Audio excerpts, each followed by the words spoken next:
Claire never lasted 5 seconds when a real crisis started. My mother had told all 37 people at my father's memorial 20 minutes earlier. At 2:17 that afternoon, all 37 people inside the American Legion Hall watched me kneel beside Earl Mason.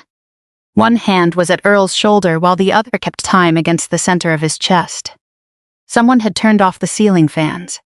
The only sound left was the air conditioner knocking 3 times behind the wall and the plastic voice of the defibrillator telling everyone not to touch the patient. I did not look up. "Clear," I said. Earl's body lifted a fraction from the polished floor. 4 members of the honor guard stood beside my father's folded flag, their white gloves motionless at their sides. Then Colonel Reed stepped closer. His gaze settled on the scorched mark across the leather band of my watch. For several seconds his face did not change. His shoulders did. "Major Bennett?" My mother's smile stayed in place too long. The memorial program bent between her fingers, folding my father's photograph down the middle. She looked from Reed to me as though one of us had broken a rule she had written years ago and never shown anyone. I reached into my coat pocket and closed my fingers around my father's dented brass lighter. The wheel caught beneath my thumb, the same way it always did. I kept my eyes on Earl. "Not now, Colonel," he stopped. Then he gave one short nod. It was not the kind of nod people give a woman who schedules hospital beds and files transport forms. My mother understood that before anyone else did. Her mouth opened, but the name that came out was my father's. To understand why she had just told a room full of veterans that I was the weak one, you have to go back 3 hours, before Earl Mason's heart stopped and before Colonel Reed remembered my name. 3 hours earlier, I parked behind the American Legion Hall because the front row had been reserved for donors, board members, and people my mother believed might matter later. The building sat between a tire shop and a Methodist church, low and square, its tan bricks the color of wet oatmeal under an Ohio sky. A delivery van idled beside the kitchen door. Every 4 seconds, its backup alarm gave one tired beep, even though the driver was standing 20 feet away smoking beside a stack of folding chairs. I stayed in my car until the coffee in my paper cup stopped steaming. Then I checked the 2 exits I could see, slid my father's lighter into my coat pocket and went inside. My name is Clare Bennett. I was 43 that winter, recently medically retired from the Air Force after 16 years of active duty and reserve service, and according to my mother, I had spent most of my adult life arranging hospital beds and making sure the right boxes reached the right aircraft. That description was not entirely false. The best lies in a family rarely are. Inside, my mother stood beneath a banner that read, "Celebrating the life of Daniel Bennett, correcting the angle of a framed photograph." She had chosen the picture from his 22nd birthday, before the gray hair, the heart medication, and the habit of falling asleep with the television remote balanced on his stomach. In the photograph, he wore an Air Force fatigue shirt and looked like a man who had never apologized for taking up space. 11:19, she said without turning around. "You said 11, I told her I had said around 11. She lifted the frame half an inch and studied it again. My mother could detect a crooked photograph from across a ballroom, but she had once gone 8 months without noticing that my father could no longer climb the basement stairs without stopping halfway. I set my coffee beside a bowl of red, white, and blue buttermints and asked where she wanted me. Table 9. Table 9 was beside the swinging kitchen doors, behind a portable speaker and 2 artificial ferns with dust caught in their plastic leaves. The family tables were at the front. My mother finally faced me. Her navy dress was new.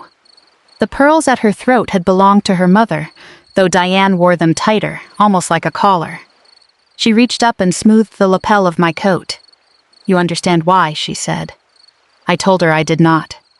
"The committee will be here. 10 days after the memorial, 12 people would vote on whether to make her executive director of the County Veterans Support Council. The job paid $72,000 a year and came with health insurance. My father's pension covered groceries and utilities, but the mortgage still had $86,000 left on it. My mother had repeated that number so often after his death that it sounded less like debt and more like a diagnosis. I told her I thought the day was supposed to be for Dad. "It is." She glanced toward the entrance where 2 council members had just walked in carrying umbrellas. Today can be more than one thing. That was my mother's real talent. She could place two meanings inside the same sentence and make you feel rude for noticing the second one. She handed me a stack of memorial programs tied with silver ribbon. Put these on the chairs. And please do not disappear, I almost smiled. Disappearing was the one family skill she had spent years teaching me. My father had been dead for 3 weeks. The private funeral had taken place on a Monday morning with 6 relatives, a pastor who kept calling him David, and frozen ground that made the cemetery equipment sound like construction machinery. My mother postponed the public memorial so she could invite the local newspaper, the council members, and retired Colonel Samuel Reed, who had once served with my father at Wright-Patterson. Dad had not been a war hero. He had been an aircraft mechanic for 6 years, then spent 32 more keeping conveyor systems alive at a tire plant. He could identify a bad bearing by sound, repair a lawnmower with parts from a toaster, and hold a grudge against a stripped screw for most of an afternoon. He disliked ceremonies. He disliked neckties more. The event my mother had built around him contained both. I placed the programs on the chairs. Each one smelled faintly of ink and lemon furniture polish. On the 3rd page, my mother had written a family history. Daniel Bennett served his country with honor. His nephew, Clare Bennett, continues that proud tradition as he prepares to enter Air Force basic training. His daughter, Claire, also served briefly in a medical support role before returning to civilian life. I read the paragraph twice. Briefly. 16 years reduced to 1 word. I did not tear the program or ask what gave her the right. I folded the corner beside my name, pressed it flat again, and kept moving. That was the mistake I had been making since I was 19. I kept confusing self-control with permission. My cousin Tyler arrived just before noon wearing a new blue suit and a tie patterned with tiny silver aircraft. He was 20, broad through the shoulders, and trying not to show that his dress shoes hurt. He found me near the coffee urn and held out both arms. Please tell me this tie does not make me look like a children's magician. I told him it made him look like a children's magician with excellent posture. Tyler laughed, then lowered his voice and admitted that Aunt Diane had chosen the tie. He was not a villain. He had grown up with a father who changed jobs every 6 months and a mother who worked nights at a nursing home.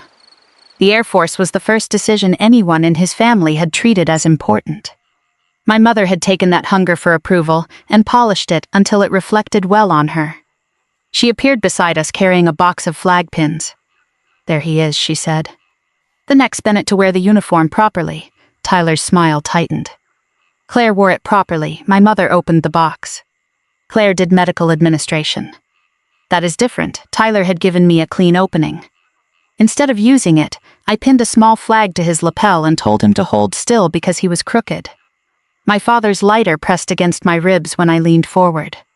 It had always felt heavier around my mother, as if metal could remember the weight of everything people refused to say. Dad had given me the lighter the night before my first deployment.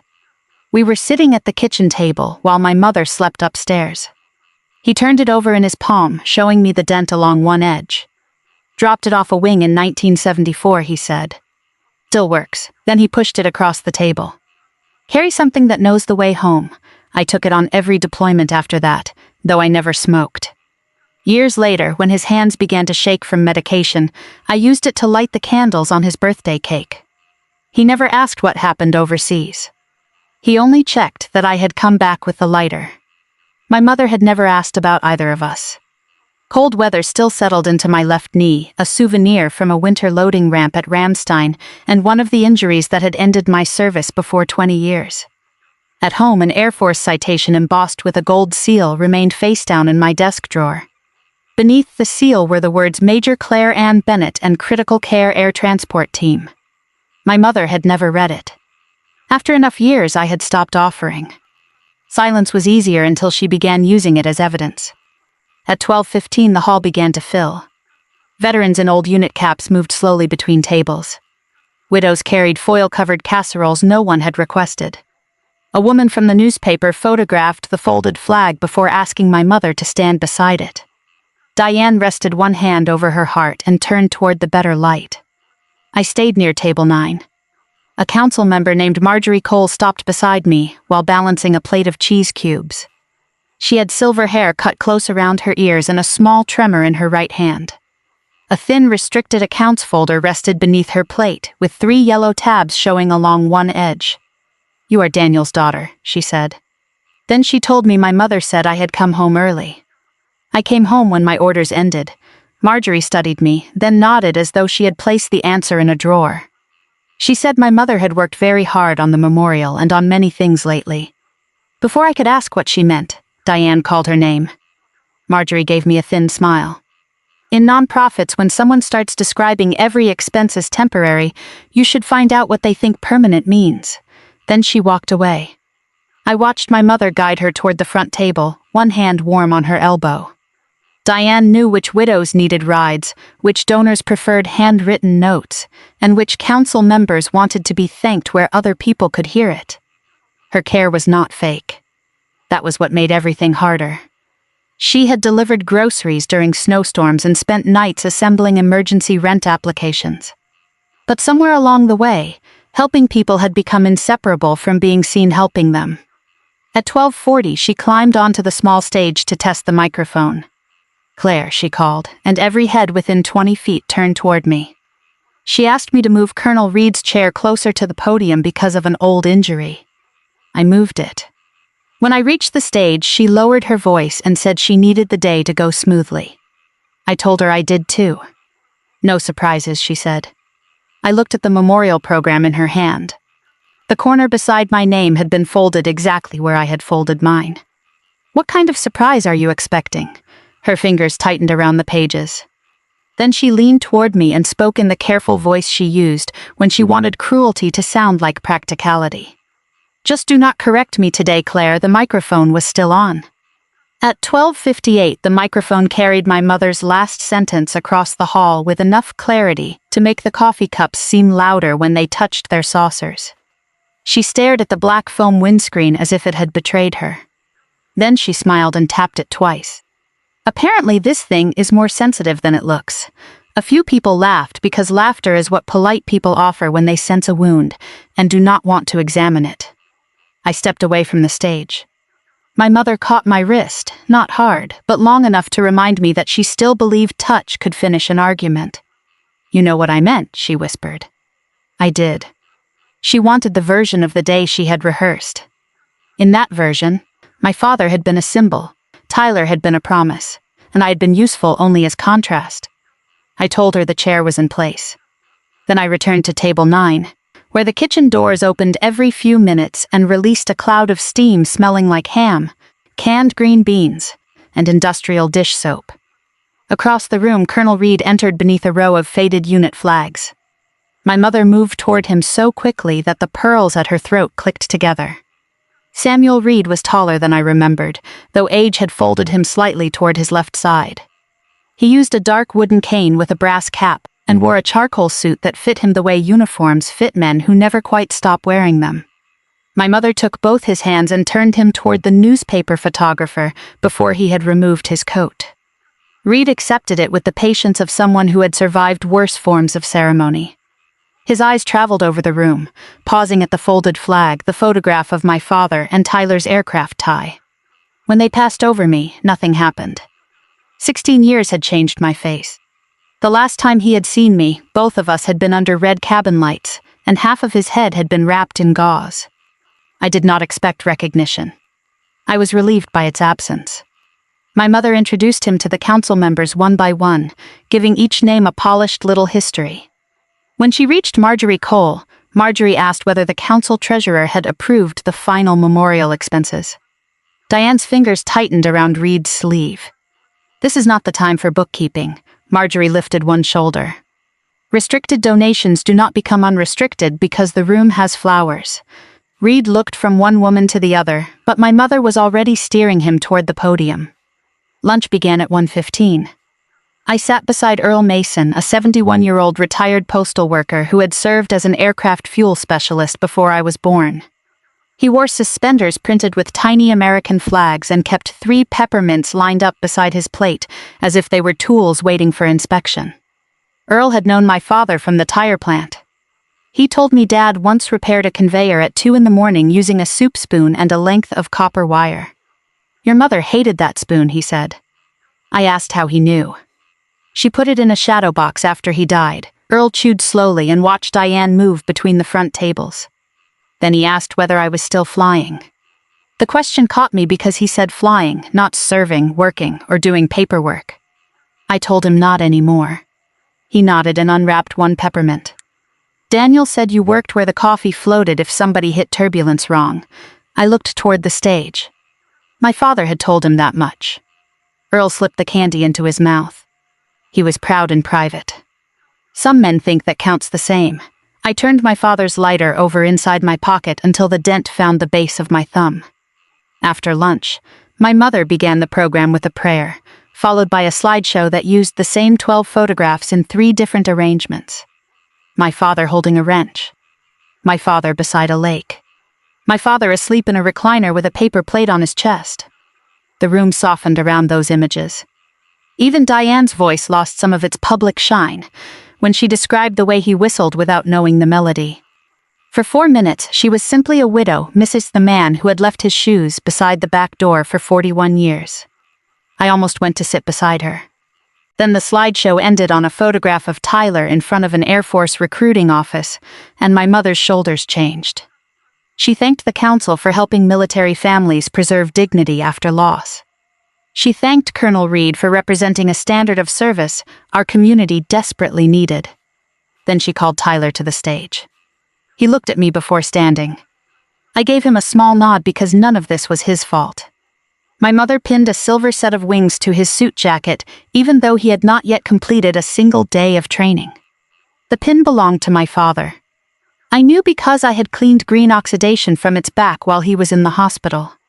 Daniel believed service was measured by what a person could endure, my mother said. Tyler's face went still. She placed one hand between his shoulder blades and turned him toward the audience. He would have been so proud to see a young man in this family finally carry that courage forward. The word finally moved through the room more slowly than sound. A fork touched a plate near the back. Earl stopped chewing. My mother continued before anyone could decide whether they had heard her correctly. She said some people entered military life and discovered they were better suited to safer responsibilities. There was no shame in that, she added, which was how she announced that shame had already been assigned. Her eyes found me beside the kitchen doors. Claire helped with medical scheduling and transport forms for a short time. It was honest work, but she never lasted 5 seconds when a real crisis started. She smiled toward the council table. Not everyone is built for the hard part. Tyler stepped away from her hand. His new dress shoes squeaked against the stage. "Aunt Diane," he said. She ignored him and invited Colonel Reed to speak. I did not stand. My tongue pressed against the back of my teeth until I tasted the copper edge of my own restraint. The easiest thing in the world would have been to cross the room, take the microphone, and give them dates, ranks, flight logs, names. I could have told them about the night a cargo aircraft lost part of its hydraulic system over the Atlantic, while 11 critical patients remained strapped into litters.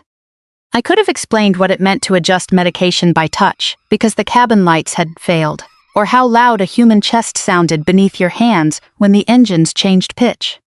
But those facts belonged to people who had been injured, frightened, and unable to consent to becoming evidence in an argument with my mother. I had spent years protecting their privacy. I would not trade it for applause beside a bowl of buttermints. So I looked at Tyler instead. He had removed my father's wings from his jacket and closed them in his fist. My mother saw him do it. The corner of her smile trembled, then hardened. Colonel Reed reached the podium without looking at me. His speech was brief. He spoke about my father's patience with machinery and his refusal to replace anything that could still be repaired. He did not call him a hero. He called him dependable, which would have pleased Dad more. Then Reed rested both hands on the podium and said service was often misunderstood by people who saw only uniforms, medals, and photographs. Most of it is maintenance, he said. Of machines, promises, and each other. My mother's expression did not move, but Marjorie Cole looked down at the financial folder beside her plate. Reed finished by asking everyone to remember Daniel Bennett as a man who made damaged things useful again. Applause rose slowly. While people stood, Earl leaned close and asked whether I could walk him to the display table. He wanted to see the old photograph from the tire plant. I offered my arm. His fingers were colder than they had been at lunch. He took 3 steps, stopped, and pretended to study a framed commendation on the wall. "Too much ham," he said. The sentence meant nothing. That was why I listened. I asked if he felt pressure in his chest. Earl frowned at me as though I had accused him of stealing silverware. Indigestion, a pale line had appeared around his mouth.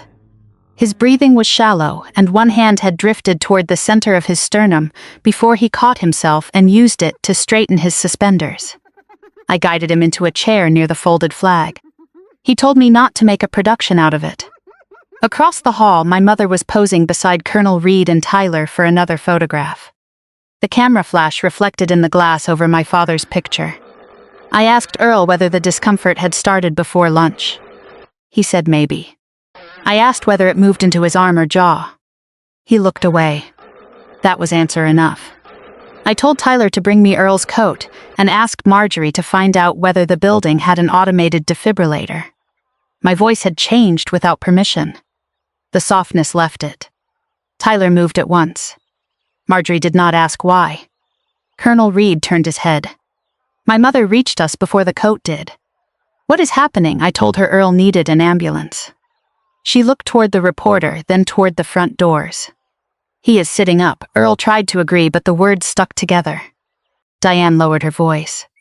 "Claire, please do not turn this into one of your episodes." For a moment, I could hear the delivery van outside, still giving its useless warning every 4 seconds.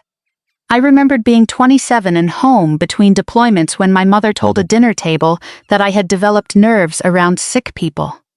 I had let that sentence live, because correcting it would have required telling her where I had been. Now Earl's peppermint rolled from his fingertips and struck the floor. Once. Twice. It came to rest beneath my father's flag. His eyes lost focus. I caught his shoulder as his body folded sideways, and the chair went out from under him. The room did not scream. It inhaled. Then Earl Mason stopped breathing normally. I lowered Earl to the floor before the chair finished tipping. His head landed against my forearm instead of the hardwood. I called his name once, tapped his shoulder, and watched his chest. The breaths that came were scattered and shallow, more like reflexes than air moving with purpose. "Tyler, call 911. "Put it on speaker." "Marjorie, get the defibrillator." "Colonel Reed, move the tables back and keep everyone clear." No one asked why I had chosen them. Tyler already had his phone out. Marjorie kicked off one shoe and ran toward the lobby. Reed planted his cane beside the podium and used both hands to push the nearest table away. The honor guard members followed him, creating a clean space around Earl, while my mother stood inside it as if the room had moved and forgotten to carry her along. I checked Earl's neck. Nothing useful met my fingers. Then I began compressions. The first changed the room. People understand a medical emergency differently once they hear the sound of a chest being pressed hard enough to circulate blood. It is not dramatic. It is mechanical, repetitive, and deeply personal. My shoulders settled over my hands. My elbows locked. The polished floor pressed through my knees. Tyler's voice shook as he answered the dispatcher. 71. Male. He collapsed. He is not breathing right, I counted without raising my voice. At 30, I opened Earl's airway and gave 2 breaths. Then I went back to his chest. My mother crouched 3 feet away. "Claire, should we wait for someone certified?" The question entered the room and died there. Reed looked at her, but I kept counting. Marjorie returned carrying a red plastic case. One of the honor guard members tore it open while I cut Earl's shirt with the trauma shears inside. The defibrillator began issuing instructions in a calm, recorded voice. Pads attached. Rhythm analyzing. I lifted my hands. "No one touch him," the machine advised a shock. I pressed the button. Earl's body rose a fraction from the floor, and that was the moment from the beginning of this story. The ceiling fans were off. The air conditioner knocked 3 times behind the wall. My mother still held the memorial program with my father's photograph folded through the middle. Colonel Reed stared at the burned line across my watchband. "Major Bennett," I resumed compressions. Not now, Colonel, his face tightened. Then he nodded once and stepped back. I did not have room in my head for recognition. There was only the depth of each compression, the recoil beneath my palms, Tyler repeating the dispatcher's questions, and the small green light on the defibrillator blinking beside Earl's shoulder. After another cycle, the machine checked again. No shock advised. Earl coughed once. It was a weak, ugly sound, but it moved air. I rolled him carefully onto his side, kept his airway open, and watched color begin to return around his mouth. The sirens reached us less than a minute later. 2 paramedics entered with a stretcher and monitor. The older one knelt beside me and asked for the sequence. I gave it to him in order. Chest pressure before the collapse. Abnormal breathing. No pulse I could identify. 1 shock. Spontaneous breathing returned after the next compression cycle. He placed his fingers against Earl's neck and glanced at the monitor. Good save, he said. We have him, only then did I sit back. My hands were steady. My knees were not. They had begun to register the hardwood, and one of them sent a thin line of pain up my thigh. The paramedics moved Earl onto the stretcher. Tyler went with them to locate Earl's medication list and call his daughter. Marjorie held the lobby door open with 1 bare foot and 1 stock-inged foot. The room watched until the ambulance pulled away. Then everyone turned toward me. Colonel Reed stood beside my father's flag. Without the emergency between us, he had time to look properly. The watch, he said. I glanced at it. The leather band had been replaced twice, but I had kept the burned section and stitched it into the new one. Reed touched the left side of his head, just above the ear. The motion was small and automatic. Atlantic crossing, he said. Hydraulic failure. Red cabin lights. 11 liters, my mother's smile returned, but it looked assembled from instructions. Samuel, I think you are confusing Claire with someone from your service. Reed did not look at her. The nurse in charge had that watch. She kept calling the medication changes by time because we could not trust half the equipment after the power fluctuations. He took 1 step toward me. She held pressure on my head for nearly an hour while directing care for 10 other patients. The room stayed silent. He used my full name next. Major Clare Bennett. One of the honor guard members straightened so quickly that the heel of his shoe struck the floor. Tyler had returned from the ambulance bay and stopped near the entrance. He removed his hat even though he had not been wearing one inside a minute earlier. He simply needed something to do with his hands. My mother squeezed the memorial program. The paper folded into a narrow white ridge between her fingers. Reed continued, but he spoke to the room now. Major Bennett led a critical care air transport team. That team turned a cargo aircraft into an intensive care unit and brought 11 unstable patients across the Atlantic after part of the aircraft's hydraulic system failed. No one died on that flight. The woman from the newspaper lowered her camera. Reed's voice softened. I was patient number 7, Diane's lips parted. For several seconds, she kept the public smile in place. Then she looked at the photograph on the bent program and said, Daniel, tell him. My father had been dead 3 weeks. No one corrected her. Colonel Reed's cane remained against the podium.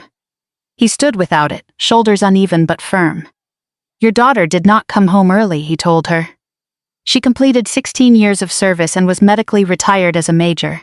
My mother looked at me at last. You let me say those things. It was the first honest sentence she had spoken all afternoon. Not because it accepted what she had done, but because it revealed what frightened her most. She was not asking why I had been silent. She was asking why I had allowed witnesses to hear her be wrong. I wiped my palms against my coat. She never asked, Reed said quietly. I shook my head. That answer belonged to me. She never asked. My mother's fingers stopped moving. Marjorie Cole returned to the council table and opened the restricted accounts folder she had carried into the memorial. She removed 3 transaction statements the treasurer had flagged earlier that week and crossed the room slowly. Claire, she said, is your middle initial A? I looked at her. She placed the statements on the nearest table. Each page showed transfers from a military credit union account identified only as C. A. Bennett. The payments had covered my father's cardiac rehabilitation, 2 years of prescription copays, and the portion of the mortgage my parents could not meet after the tire plant reduced his pension supplement. I had routed the money through the council because my father would not accept it directly. Marjorie looked toward Diane. You listed these as emergency assistance secured through your leadership. My mother's mouth opened, but Marjorie raised one finger. That is not the same as saying your daughter funded them. The second council member beside her removed Diane's application packet from his briefcase. He did not tear it up or make a speech.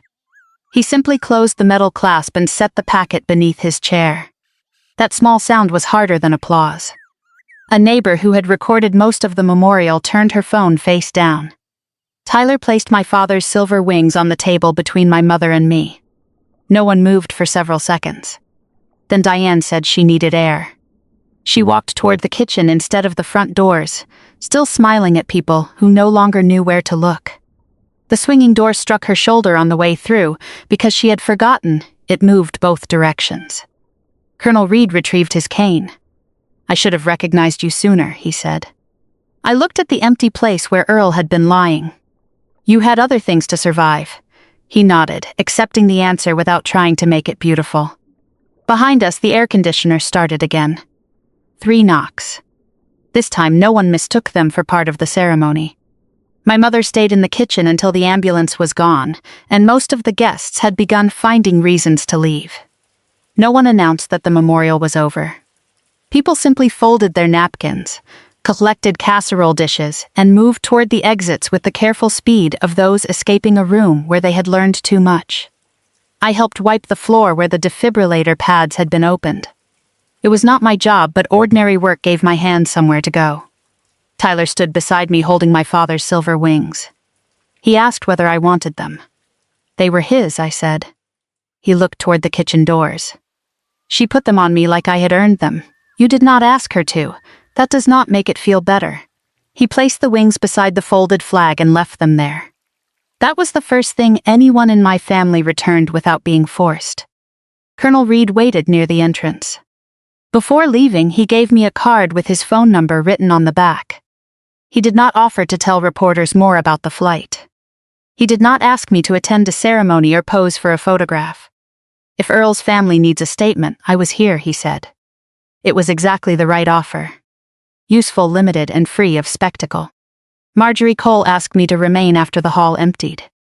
The council had no authority to prosecute anyone, she explained, but it did control its own accounts, hiring process, and use of restricted donations. Diane's application would be suspended while an independent accountant reviewed the transactions she had described as money secured through her leadership. A restricted gift can only be used for the purpose the donor approved, Marjorie said. Good intentions do not change the label on the money. That was her one professional sentence. She delivered it without anger, like someone checking a lock before going home. My mother came out of the kitchen carrying her purse and the framed photograph of my father. Her lipstick had faded around the edges. She looked smaller without the microphone, but not softer. This is what you wanted, she said. Marjorie excused herself before I could answer. I slid the memorial programs into a cardboard box. No, you embarrassed me in front of the entire council. Earl's heart stopped. You know what I mean, I did. She meant the room had seen a version of me she had not approved. She meant facts had entered without permission. She meant she had spent years standing on a platform built from my silence, and now she wanted to blame the ground for moving. She set my father's photograph on the table too hard.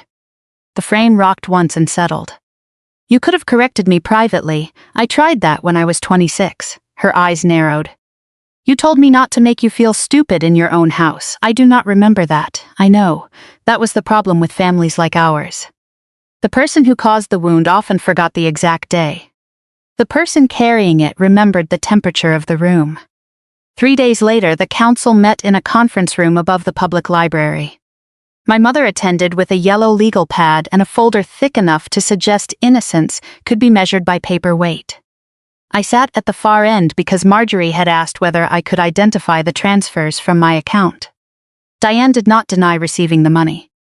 She argued that she had directed it toward legitimate family expenses and that my father had benefited. Both statements were true. Then she said the council's emergency fund had served as the administrative channel, so describing the payments as aid generated through her work was not technically false. The accountant adjusted his glasses. It is false if the source was intentionally omitted to create credit for fundraising. My mother wrote something on her pad. Her handwriting stayed neat. That was one of her strengths. She did not collapse when cornered. She reorganized. The review found no stolen money. It found something less dramatic and more believable. Restricted donations moved between programs without written approval, expenses recorded under misleading descriptions, and several short-term gaps Diane intended to repay after the next fundraiser. She had not built a criminal empire. She had built a bridge from one good intention to another and removed the warning signs, because she did not want anyone to see the water underneath. The council withdrew her application for executive director. It also placed her volunteer authority on hold until the records could be corrected. She lost the salary, the health insurance, and the public future she had arranged around my father's death. She did not lose the house that week. Real consequences rarely arrive with that kind of narrative efficiency. The mortgage remained. So did the grief. So did the groceries in her refrigerator and the indentation on my father's side of the mattress. Part of me wanted those details to make forgiveness easier. They did not. I met her outside the library after the review. Snow had begun sticking to the dark wool of her coat. She held out the yellow legal pad, though there was nothing on it I needed. I did what I had to do, she said.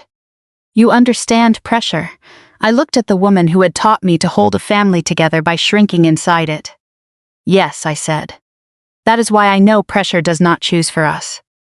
It only reveals what we are willing to choose. She looked past me toward the parking lot. Are you going to let them close the widow program? There it was. Not an apology. A test. The council's widow assistance program helped 14 women with medication, rent, and transportation.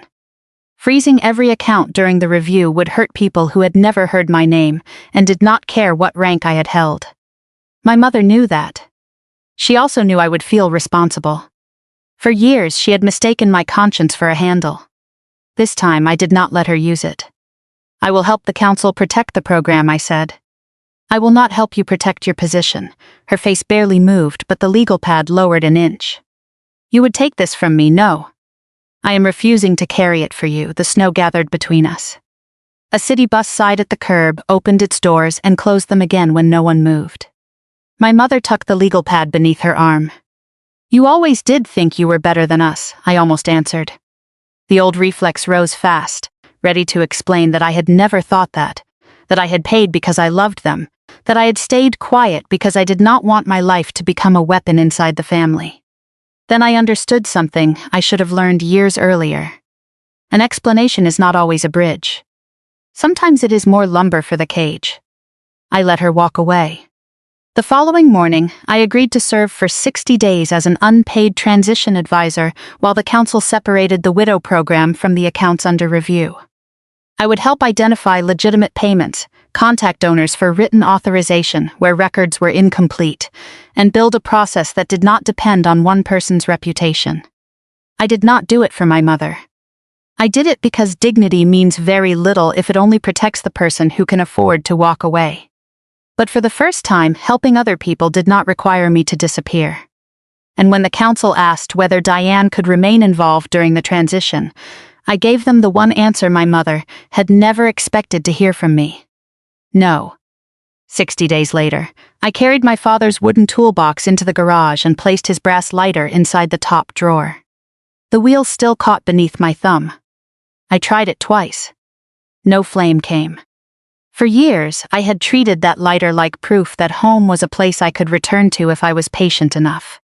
Standing there with cold metal in my hand, I understood that some objects do not fail when they stop working. They simply finish the job they were given. I closed the drawer. The widow program reopened under a new board. Marjorie asked me to attend the first housing appointment, so I sat beside Gloria while she signed the lease on a small apartment with yellow kitchen curtains. Her husband had died the previous spring. She kept wiping her face with a folded grocery receipt. When the property manager placed the keys in her palm, Gloria said, I thought asking for help meant I had failed him. I told her what I was still learning. Needing help does not erase what you carried before. My mother did not attend. She sent the council a letter disputing the review, then left me a voicemail asking whether I had found someone to repair her gutter. I did not call back. A boundary can feel cruel when you have spent your life confusing access with love. In early spring, a postcard arrived from Earl Mason. The front showed the American Legion Hall. On the back, he wrote that he had made it to his granddaughter's nursing school graduation. He underlined the word "made" twice. I slipped the postcard into my carry-on and boarded a flight west for a consulting job. For the first time in years, I had not selected the seat nearest an exit. I sat by the window instead. As the plane climbed through the clouds, the postcard rested against my palm. My father's lighter was no longer in my pocket. The absence felt strange but not empty. Real honor is not the story people tell after you leave the room. It is what remains protected because you stayed honest while you were still inside it. Thank you for staying with me to the end. Have you ever let someone you loved tell a smaller version of your life just to keep the peace? When did silence stop being kindness? What boundary gave you room to breathe? Share your story in the comments. And if this story reminded you of someone who has been carrying too much alone, share it with them. If this one stayed with you, like the video, subscribe, and turn on notifications for more stories about dignity, service, and the quiet moment when truth enters the room. Take care of yourself, and I will see you in the next one. Because quiet honor is not staying silent. It is protecting the truth without disappearing inside it.